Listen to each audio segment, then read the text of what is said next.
Atas izin Allah Subhanahu wa taala, maka insyaallah pada kesempatan subuh kali ini kita kembali akan melanjutkan daras ta'lim, ya, pengajian kita masih dengan kitab referensi yang sama, yakni kitab Nasaihul Ibad Syarah Al-Munabbihat Al-Isti'dadi li Yaumil Ma'ad, yakni peringatan-peringatan, nasihat-nasihat, wasiat-wasiat, ya, untuk kemudian mudah-mudahan ini semuanya menjadi bekal bagi kita liyaumil ma'ad, untuk hari di mana hari itu pasti akan datang, yakni hari di mana kita akan kembali seluruhnya kepada Allah Subhanahu wa taala.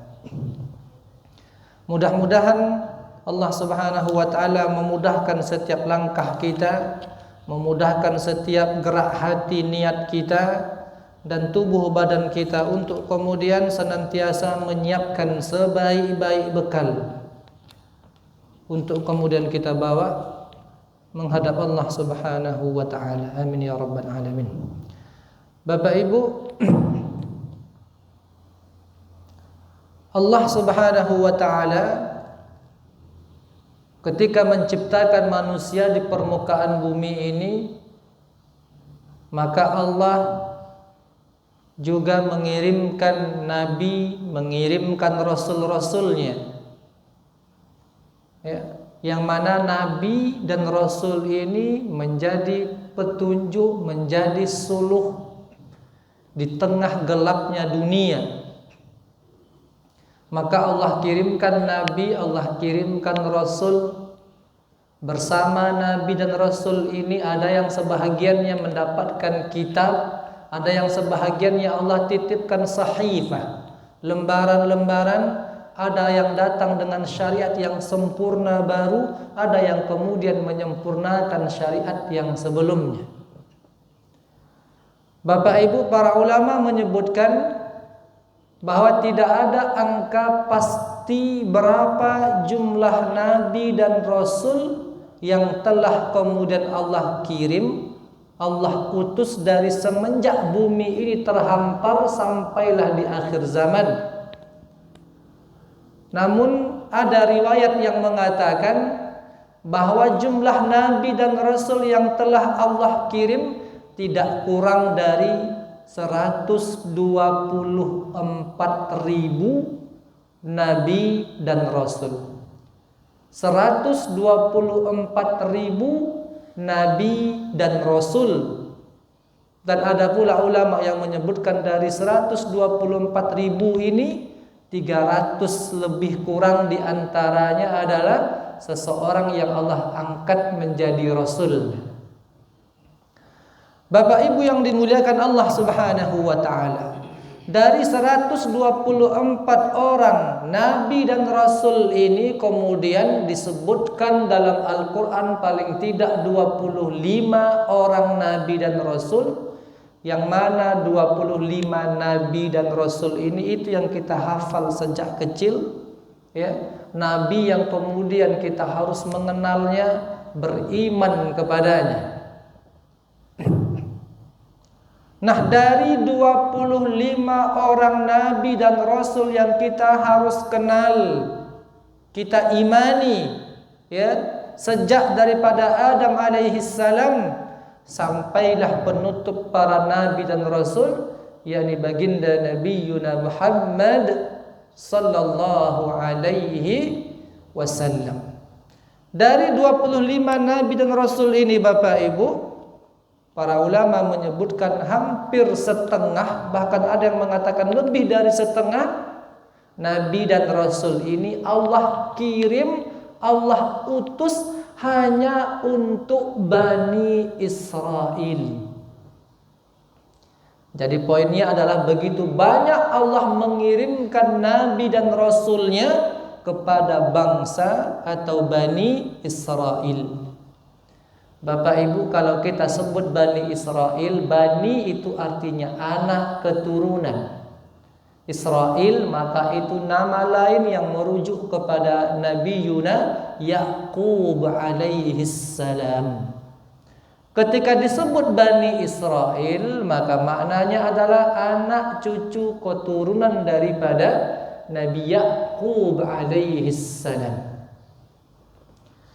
Karena begitu banyak nabi dan rasul yang Allah kirim kepada bangsa Bani Israel ini, yang kita semua mengenal bagaimana wataknya, ya. Yang taatnya luar biasa, tapi di saat yang bersamaan Bani Israel ini kejinya pun luar biasa umatnya, ya. Yang mereka di antara karakternya mengubah-ubah isi kitab sucinya. Apa karakter berikutnya? Membunuh para nabi. Ya. Nabi Allah utus, lalu nabi itu yang kemudian dia bunuh. Bukan sekedar tidak ditaati, tapi dihabisi, dihilangkan nyawanya. Bapak Ibu yang dimuliakan Allah Subhanahu wa taala.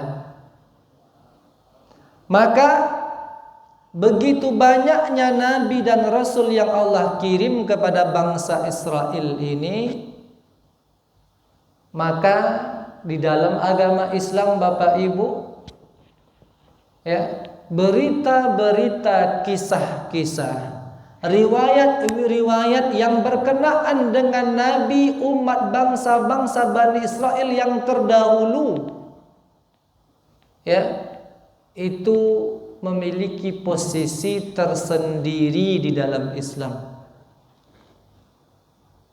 Kisah, riwayat, peristiwa, cerita, ya, yang dahulu ada pada Bani Israel, maka dia disebut dengan riwayat-riwayat atau kisah-kisah yang disebut dengan Israiliyat.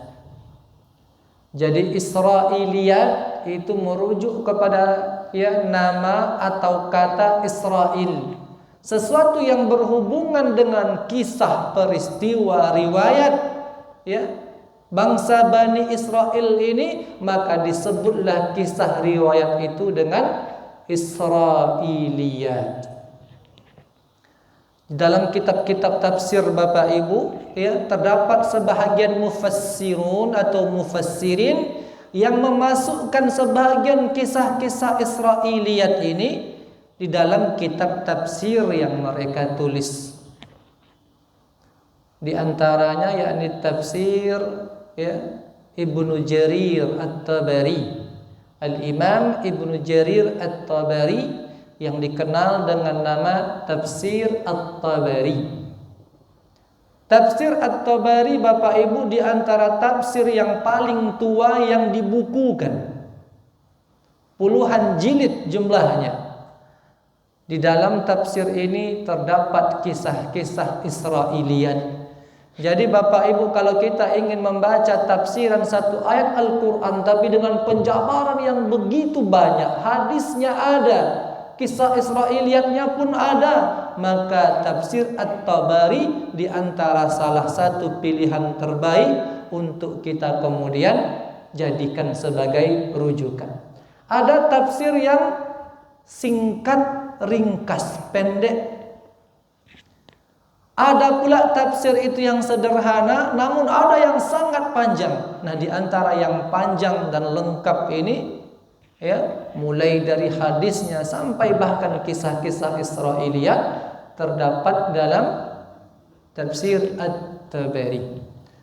Bapak Ibu yang dimuliakan Allah Subhanahu wa taala. Maka Rasulullah sallallahu alaihi wasallam itu pernah menyebutkan, apa kata beliau? Ballighu anni walau ayah. Hadis sahih. Ballighu anni walau ayah. Ya, wa hadithu an bani Israil wala haraj. Ya, wala haraj.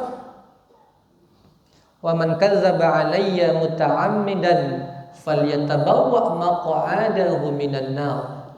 Kata Nabi, hendaklah engkau menyampaikan walau ayat, bahkan pun mungkin hanya sepotong ayat, sepotong hadis yang berasal dariku, kata Rasulullah sallallahu alaihi wasallam, kita dengar, kita dapatkan, kita pahami, maka jangan disimpan untuk kita, disebarkan, disampaikan kepada yang lain. Ini juga yang dimaksud dengan makna dakwah itu, yakni menyampaikan ilmu yang kita ketahui kepada sebanyak-banyak orang yang ada di sekitar kita. Maka perintah ini menunjukkan sebuah kewajiban.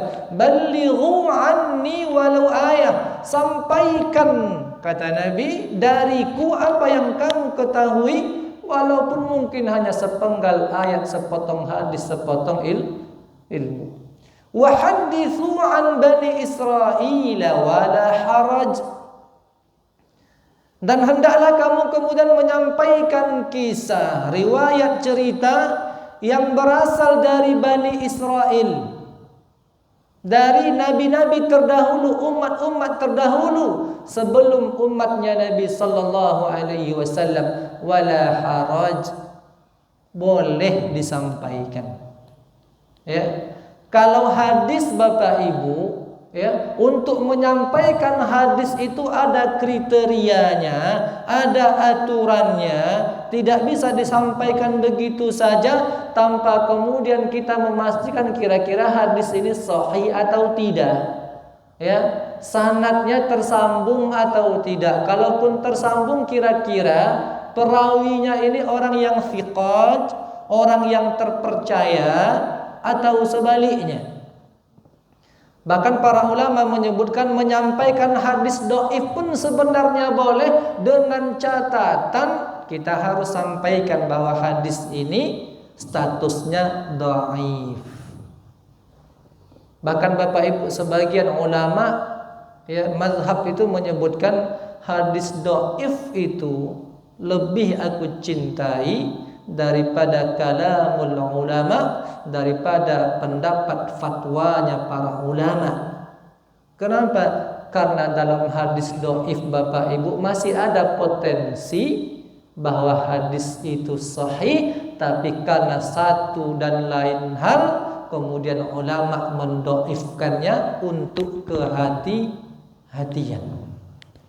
Nah, Bapak Ibu yang dimuliakan Allah Subhanahu wa taala, wa hadithu an bani Israil wala haraj. Kalau ada kisah peristiwa yang berkenaan tentang Bani Israel, maka Nabi perintahkan, kisahkan, sampaikan. Tidak ada masalah. Tak perlu seketat sebagaimana kita harus menyeleksi ketika kita hendak menyampaikan hadis-hadis Nabi sallallahu alaihi wasallam. Asal Bapak Ibu, ya, kisah-kisah Bani Israel ini tidak bertentangan dengan akidah, tidak bertentangan dengan syariat. Di dalamnya ada hikmah, di dalamnya ada tunjuk ajar, di dalamnya ada kemudian pengajaran yang bisa kita ambil dalam hidup ini. Maka hadithu an Bani Israil wala haraj.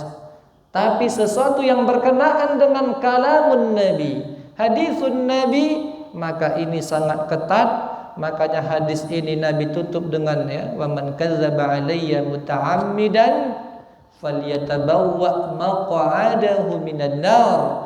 Barang siapa yang menisbahkan satu ucapan, ya, berdusta atas namaku, tak pernah Nabi menyebutkan itu, dia katakan itu perkataan Nabi. Man kadzdzaba alayya muta'ammidan falyatabawwa maq'adahu minan nar, atau kama qala sallallahu alaihi wasallam. Barang siapa yang berdusta atas namaku, ya, baik untuk keuntungan dunia ataupun keuntungan apapun, maka sesungguhnya dia sedang menempah tempat duduk di nerakanya Allah Subhanahu wa taala. Bapak Ibu kaum muslimin kaum muslimat yang dirahmati Allah Subhanahu wa taala. Pada zaman di mana Allah mengutus para nabi dari kalangan Bani Israel, yang Allah kemudian utus untuk suatu bangsa yang disebut dengan Bani Israel. Tersebutlah sebuah kisah Bapak Ibu, bahwa dahulu ada seorang laki-laki yang memiliki semangat untuk menuntut ilmu yang begitu kuat dalam dirinya. Pemuda, tapi semangat belajarnya luar biasa. Ya. Semangat untuk kemudian menuntut ilmunya begitu, ya, membara begitu tinggi. Lalu kemudian pemuda ini dikisahkan, ya, bahwa dia tidak ingin menuntut ilmu hanya di kampung halamannya. Dia berhajat, berniat, berhasrat untuk merantau, bahkan meninggalkan tempat kelahirannya semata-mata untuk kemudian belajar menuntut ilmu. Nah, semangat inilah Bapak Ibu yang kita warisi hari ini. Alhamdulillah kita mendapatkan anak-anak kita, para pemuda kita menuntut ilmu, belajar sampai ke luar negeri, ya, sampai ke Timur Tengah, bahkan sampai ke Eropa untuk belajar teknologi, sains dan lain sebagainya, ya. Maka pemuda yang hendak meninggalkan kampung halaman untuk menuntut ilmu ini, terdengarlah oleh Nabi dari Bani Israel bahwa pemuda ini hendak pergi menuntut ilmu. Singkat cerita, kemudian Nabi ini pun mengarahkan seseorang untuk memanggil sang pemuda untuk menghadap datang kepadanya untuk diberikan bekal nasihat taujihat, yang kelak bekal ini akan dia pegang selalu dimanapun dia berada dalam proses menuntut ilmu dan proses belajarnya. Nah, Bapak Ibu yang dimuliakan Allah Subhanahu wa taala, maka ketika sang pemuda ini menghadap kepada Nabi ini, maka Nabi ini pun berpesan kepada sang pemuda dengan 3 pesan yang sangat penting, mendalam.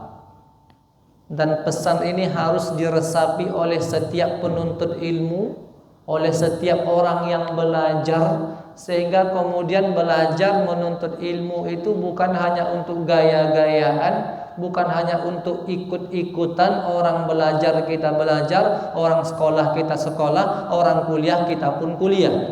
Tidak. Ya. Bapak Ibu yang dimuliakan Allah Subhanahu wa taala, maka Nabi ini pun menyebutkan, ya fata inni a'izuka bi thalathi khisalin. Wahai pemuda, sesungguhnya aku hendak memberikan kepadamu 3 nasihat, 3 wasiat, yang kiranya wasiat ini engkau pegang dalam hidupmu, bahkan nanti ketika engkau hendak merantau meninggalkan negeri ini. Kaum muslimin, kaum muslimat yang dimuliakan Allah Subhanahu wa taala. Ya fata inni a'izuka bi thalathi khisalin fiha ilmul awwalin wal akhirin. Wahai pemuda, 3 wasiat, 3 nasihat ini di dalamnya merangkum, mencakup ilmu-ilmu umat-umat terdahulu dan juga ilmu-ilmu umat-umat yang akan datang setelahnya. Fiha ilmul awwalin wa fiha ilmul akhirin. Bayangkan Bapak Ibu, 3 hal, tapi dalam 3 hal ini di dalamnya merangkum ilmu orang terdahulu, bahkan orang yang akan datang setelahnya. Yang pertama beliau katakan, khafillaha fis sirri wal alaniyah. Yang pertama yang harus menjadi bekal untuk penuntut ilmu, apapun ilmu yang dia akan pelajari, ilmu dunia, terlebih lagi ilmu akhirat, maka takwa harus senantiasa kita bawa bersama dengan diri kita.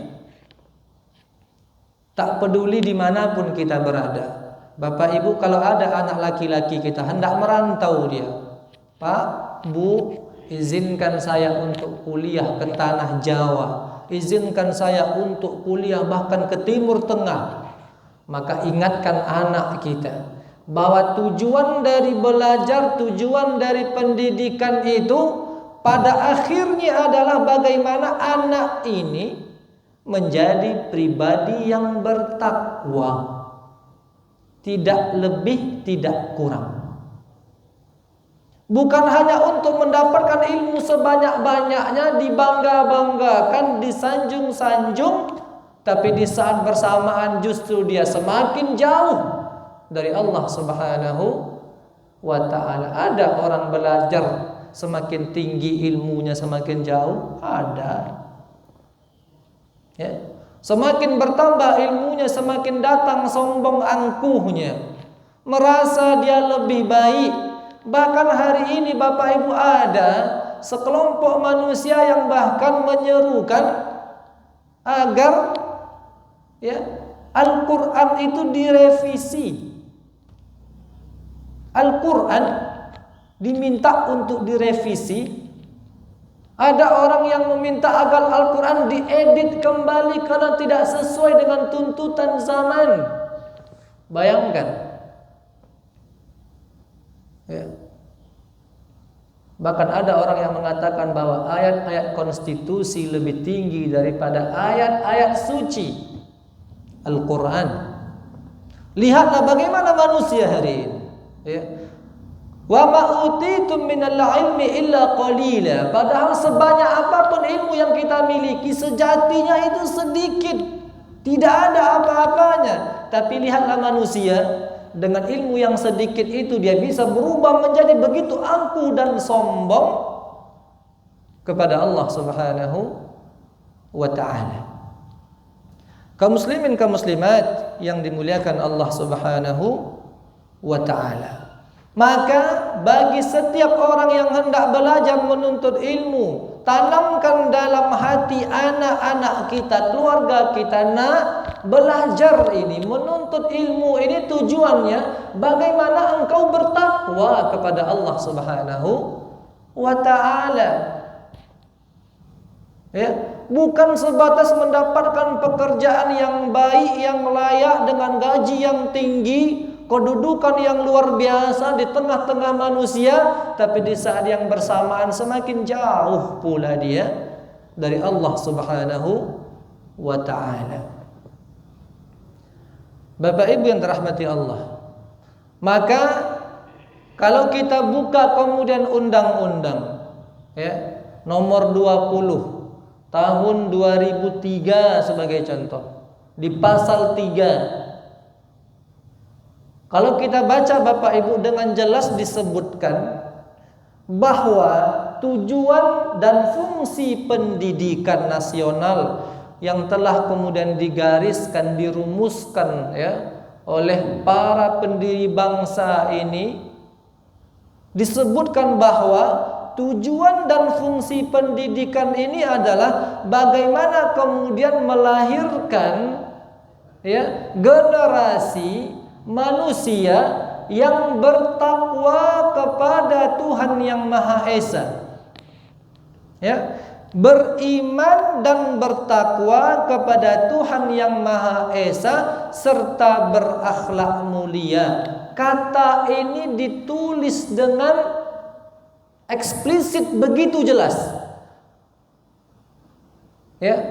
Nah, ini yang kemudian orang lupa tujuan pendidikan itu apa. Tak pernah disampaikan kepada peserta didik, tak pernah disampaikan kepada anak-anak bahwa engkau kukirimkan belajar jauh-jauh agar nanti engkau kembali pulang menjadi pribadi-pribadi yang bertakwa kepada Allah, beriman kepada Allah, serta berakhlak dengan akhlak yang mulia.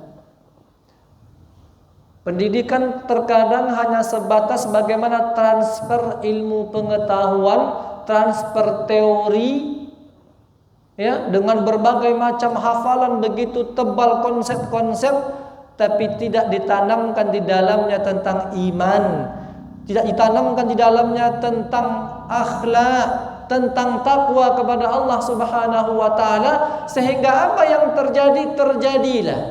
Lahirlah orang-orang yang cerdas, yang pandai, tapi justru kepandaiannya untuk membodoh-bodohi masyarakat rakyatnya sendiri.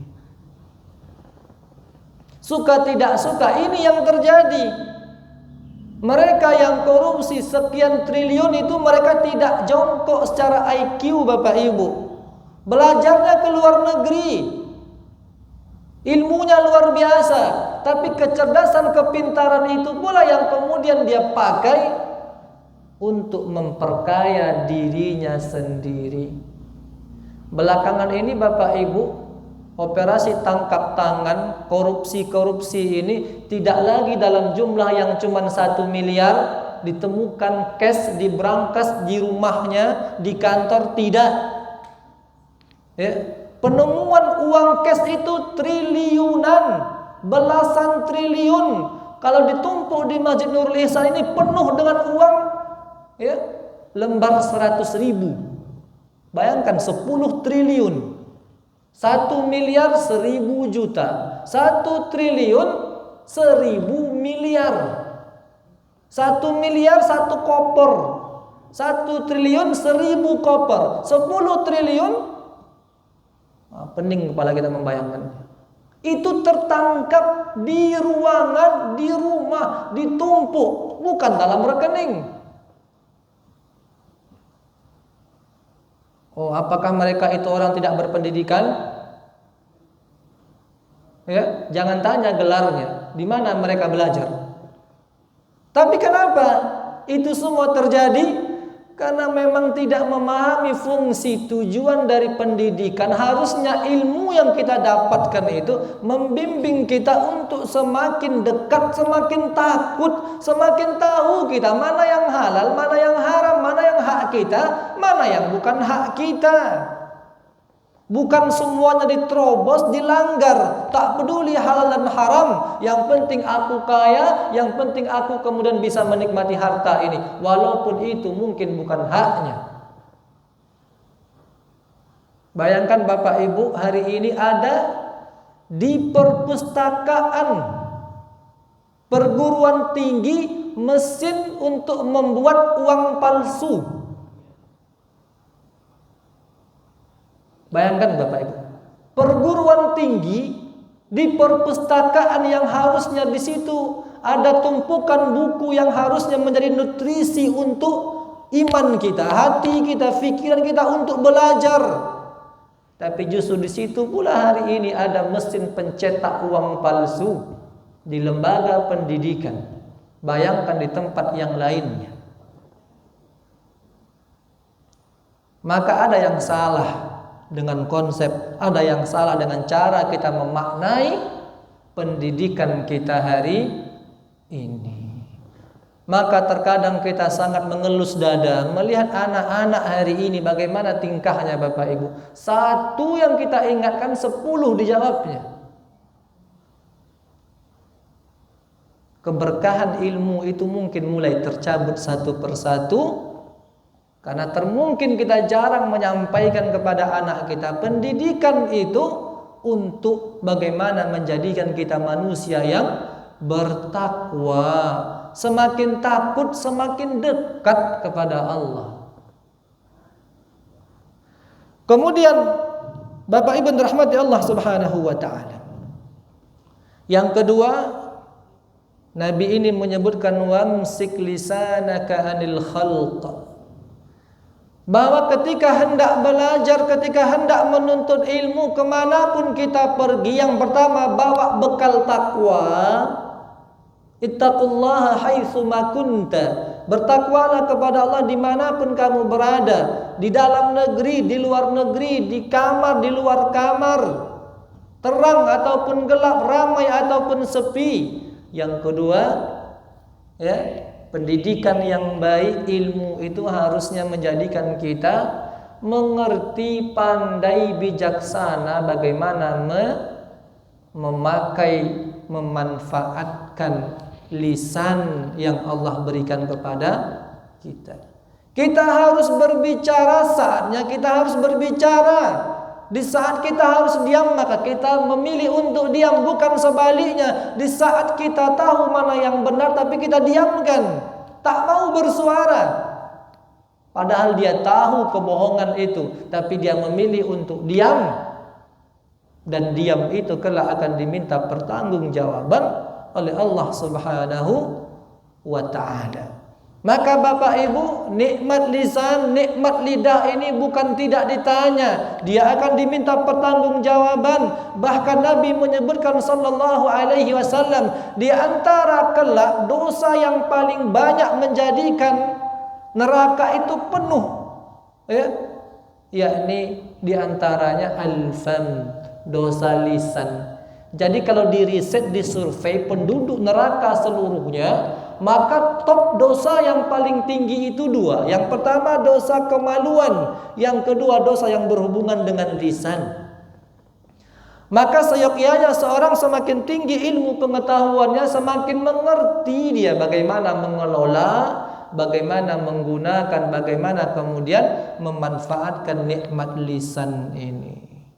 Ya, tidak berbicara sembarangan, tidak kemudian menggibah, tidak kemudian menfitnah, tidak kemudian menyebarkan berita hoax. Berbicara saat di mana dia harus berbicara, dan diam saat di mana dia harus diam. Bapak Ibu, Sayyiduna Ali pernah mengatakan, aku tidak takut dengan berbicaranya orang-orang yang jahil. Yang aku khawatirkan adalah diamnya orang-orang yang cerdas, diamnya orang-orang yang benar, diamnya para ulama, itu yang aku khawatirkan. Orang yang jahil tak bisa kita paksa, kita larang dia untuk bicara, karena memang dia tak mengerti, mungkin dia jahil. Tapi ketika yang tahu pun ikut diam, yang tahu mana yang benar, mana yang salah, dia memilih untuk diam, maka disinilah awal mula punca daripada kerusakan demi kerusakan itu. Bapak Ibu, kejahatan itu boleh meningkat kadarnya, bukan hanya karena kejahatan, boleh jadi karena orang-orang yang benar itu lebih memilih diam, tak muncul, diam, cuek, abai.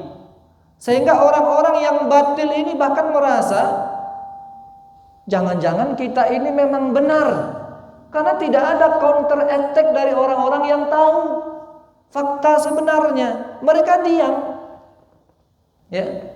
Lau sakata ahlul haq, kalau orang yang hak ini diam di saat dia harus berbicara tapi dia diam, tawahhama ahlul batil annahum 'alal haq, maka ahlul batil akan merasa jangan-jangan kita ini memang benar, karena nggak ada satupun yang menyanggah apa yang kita sampaikan. Maka di sini Bapak Ibu, ilmu pendidikan harusnya mengantar kita mengerti bagaimana cara menggunakan nikmat lisan ini. Kemudian yang ketiga, wanzur khubzaka alladzi ta'kuluhu hatta yakuna minal halal. Pendidikan yang baik, ilmu yang berkah mengantarkan kepada pemiliknya untuk tahu dia memilah mana yang halal, mana yang haram, mana yang dia boleh makan, mana yang tidak, mana yang haknya, mana yang bukan haknya. Maka orang yang berilmu dia mengerti, ini adalah hak saya yang halal dan baik, ini bukan hak. Yang hak diambilnya dengan cara yang baik dan benar, yang bukan hak dia tidak pernah usik, dia tidak pernah ambil. Tapi ketika orang tak mengerti lagi mana yang haknya, mana yang kemudian miliknya, semuanya seolah-olah dijadikan sebagai hak dan miliknya. Bahkan milik orang lain dia anggap miliknya. Milik masyarakat yang miskin pun dia anggap punyanya. Dengan gaji komisaris sekian ratus juta, itu masih korupsi. Bapak Ibu, maka kita doakan pemerintah kita ini untuk tidak hanya sekedar mengungkap kasus korupsi yang besar itu, mega korupsi itu, tapi juga menyelesaikan kasus korupsi itu. Karena kadang-kadang Bapak Ibu yang banyak diungkap, pengungkapannya banyak, tapi penyelesaiannya tak ada. Tiba-tiba hilang ada kasus itu, datang kasus baru. Ya, tanpa ada kejelasan bagaimana ya soal triliunan ya, kemudian uang bangsa ini, rakyat ini yang tak tahu kita entah kemana perginya. Nah, Bapak Ibu yang dimuliakan Allah Subhanahu wa ta'ala. Jadi yang terakhir adalah ilmu pendidikan harus mengantarkan kita bagaimana kita mengenal mana yang hak kita, mana yang bukan hak kita, mana yang boleh kita makan, mana sesuatu yang tidak boleh untuk kita konsumsi dan untuk kita makan. Maka Allah menyebutkan dalam Al-Quran, ya ayuhan nas kulu mimma fil ardi halalan thayyiba. Wahai manusia, hendaklah kamu kemudian melihat ya apa yang kamu makan. Kulu mimma fil ardi, makanlah apa yang ada di bumi ini, tapi pastikan halalan thayyiba.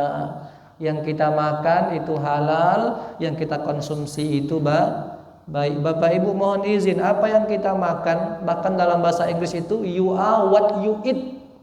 Kamu itu adalah apa yang kamu makan. Kualitas seseorang itu juga ditunjukkan dengan apa yang dia makan. Bukan hanya soal vitamin gizi, tapi soal halal haramnya. Ya.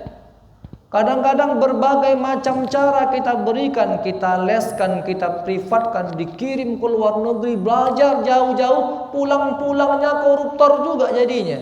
Mungkin ada dari harta yang kita berikan tidak halal, dari harta yang haram, dari harta yang syubhat. Bapak Ibu, harta yang haram itu berpengaruh secara langsung kepada watak, karakter, dan sikap seorang manusia. Jadi jangan dikira makanan tak ada hubungan dengan watak manusia. Hubungannya langsung hubungannya. Maka jangan sampai kita menyuapkan sesuatu yang haram kepada keluarga kita, kepada anak-anak kita. Karena Bapak Ibu Nabi menyebutkan ayyuma lahmin nabatat min haram fannaru aula bihi. Setiap tetes darah menjadi daging yang kemudian ya kita konsumsi, kita makan dari yang haram, fannaru aula bihi, maka itu akan menjadi santapan api neraka, wal iyadu billahi. Bapak Ibu yang dirahmati Allah Subhanahu wa taala, itulah kira-kira ya pengajian kita pada pagi yang mudah-mudahan dimuliakan Allah ini. Jadi Bapak Ibu sebagai penutup, sampaikan kepada anak kita. Kalau kita seorang guru, sampaikan kepada anak kita. Kalau kita sebagai seorang ayah ibu, bahwa tujuan pendidikan itu bukan hanya untuk status sosial, bukan hanya untuk mendapatkan pekerjaan yang layak dengan gaji yang tinggi, tapi tujuan yang paling mendasar dari pendidikan adalah bagaimana ilmu itu menjadi suluh bagi kita, menjadi bekal bagi kita untuk semakin bertakwa, untuk semakin rendah diri, untuk semakin dekat dengan Allah Subhanahu wa ta'ala. Ilmu yang kita pelajari harusnya menjadikan kita senantiasa berhati-hati dalam berbicara, hati-hati dalam menggunakan lisan kita, berbicara saat kita harus berbicara, diam saat kita harus diam. Ilmu pengetahuan Bapak Ibu harusnya menjadikan kita berhati-hati untuk tidak kemudian memakan, mengkonsumsi sesuatu yang jelas-jelas haram, dan di saat yang bersamaan kita justru jauh dari perkara yang halal. Maka kalau ada orang Bapak Ibu pendidikannya setinggi apapun tapi tak selesai di tiga ini, tak makin bertakwa, dia berbicara asal-asalan, kemudian yang ketiga dia enggak peduli halal haram, maka sejatinya dia tidak sedang mendapatkan ilmu pengetahuan yang benar itu. Sebaliknya mungkin tak tinggi pendidikan kita, biasa saja, tapi itu justru menjadikan kita orang yang bertakwa, ngerti kita mana yang hak kita, mana yang bukan hak kita, mampu kita mengontrol, menjaga lisan kita, maka sejatinya kita sedang mendapatkan ilmu yang benar tersebut. Baik Bapak Ibu, demikian jazakumullah barakallahu fikum. Terima kasih atas segala perhatian. Mohon maaf apabila ada kesalahan kekurangan. Yang benar dari Allah Subhanahu wa taala, khilaf salah karena kelemahan kami yang menyampaikan. Jazakumullahu barakallahu fikum. Wallahu a'lamu wa ahkam. Wassalamualaikum warahmatullahi wabarakatuh.